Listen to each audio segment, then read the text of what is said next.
안녕하세요 시청자 여러분, 오늘은 한 20대 남자분의 사연을 소개해 드리려 합니다. 저는 하루하루 바쁜 일상을 살아가고 있는 평범한 학생입니다. 저는 요즘 낮에는 학교를 다니고 저녁에는 보통 알바를 하고 있습니다. 그날도 평소처럼 좀 졸리고 피곤했던 것 같아요. 도서관에서 공부를 하는데 주위에 볼펜 소리들이 너무 시끄럽게 다가왔어요. 집중도 되지 않고 갑자기 너무 어지러웠어요.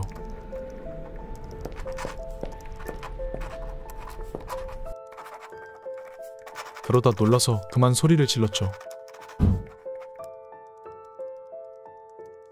그리고는 헐레벌떡 도서관을 빠져나왔어요. 그 후 아르바이트 장소로 향하며 생각했어요. 이상하다, 나 오늘따라 왜 이러지? 제가 평소에는 이러지 않았거든요. 조금 있으니 괜찮다가도 이상한 일이 또 계속되니 두려웠어요. 한 번은 또 사람들 사이를 지나가는데 저를 비웃는 것 같았어요.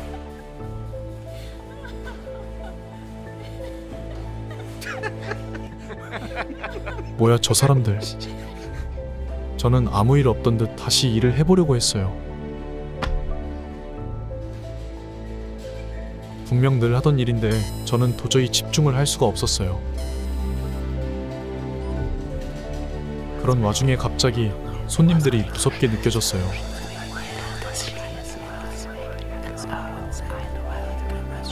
그러다 그만 혼자 소리 지르고 화를 내고 말았어요.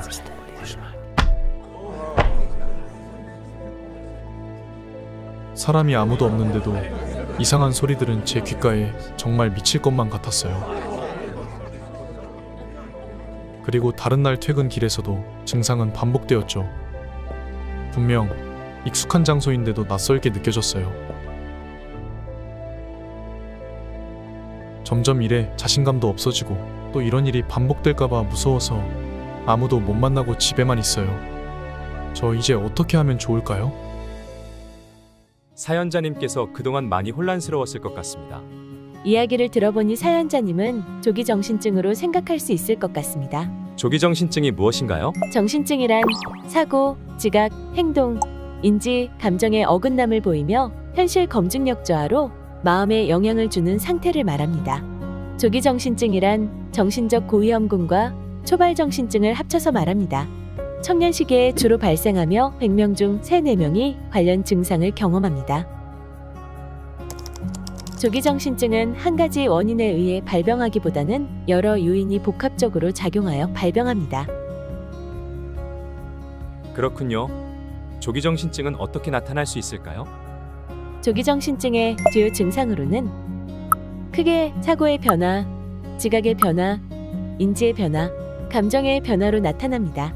첫 번째로 사고의 변화로서는 누군가 나를 해칠 것 같은 느낌이 들고 TV에서 하는 이야기가 내 이야기 같거나 끊임없이 생각이 이어지는 경우와 누군가 나를 조종하는 듯한 기분과 모든 게 내 탓인 것만 같은 자책망상 등이 있습니다.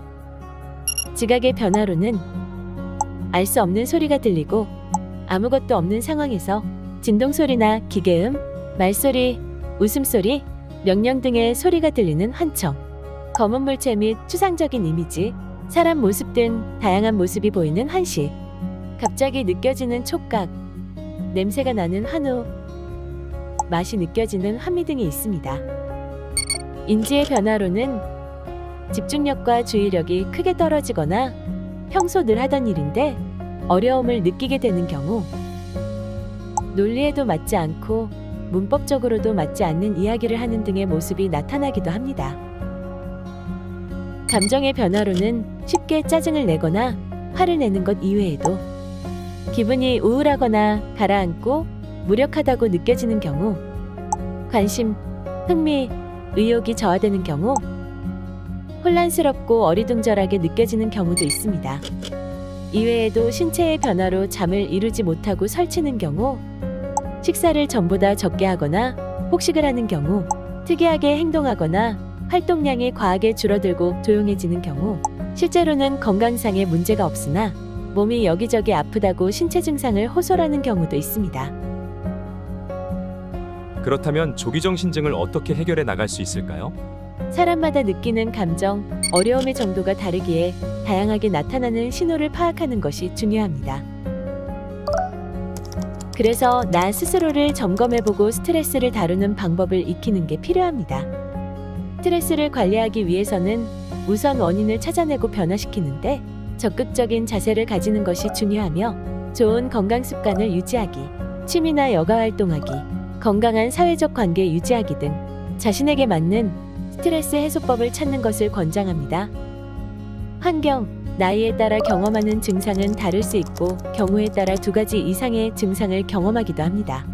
이러한 이유로 인해 증상을 객관적으로 보고 확인해서 회복을 도와줄 전문기관과 정신과 전문의의 평가가 꼭 필요합니다.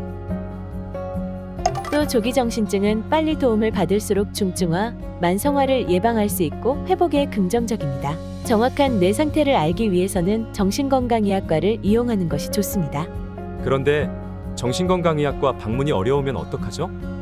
조기정신증은 치료가 꼭 필요한 질환이지만 정신건강의학과 방문이 어렵다면 우선 정신건강복지센터에서 나의 상태를 점검하고 도움을 받을 수 있습니다. 해당 거주 지역에 정신건강복지센터에 전화 문의를 하면 이용할 수 있고 평일 오전 9시부터 6시까지이며 비용은 무료입니다. 이용 가능한 서비스로는 정신건강 상담 및 평가 서비스, 개인별 정신건강관리 서비스, 의료기관 안내 등이 있습니다.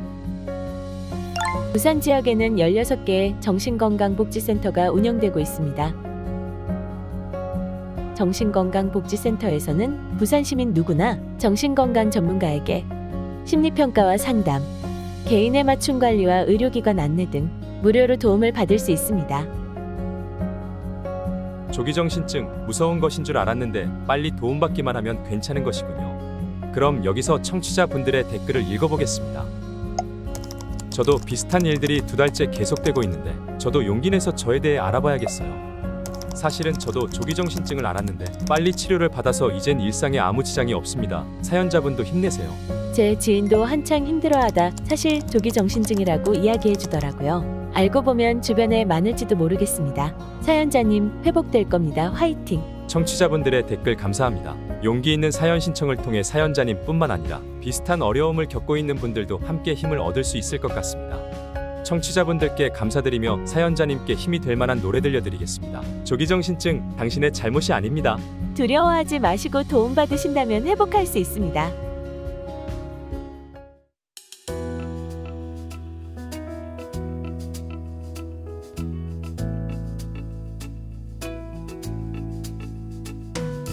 평범하게 살던 내게 찾아왔어 이상한 증상이 말야.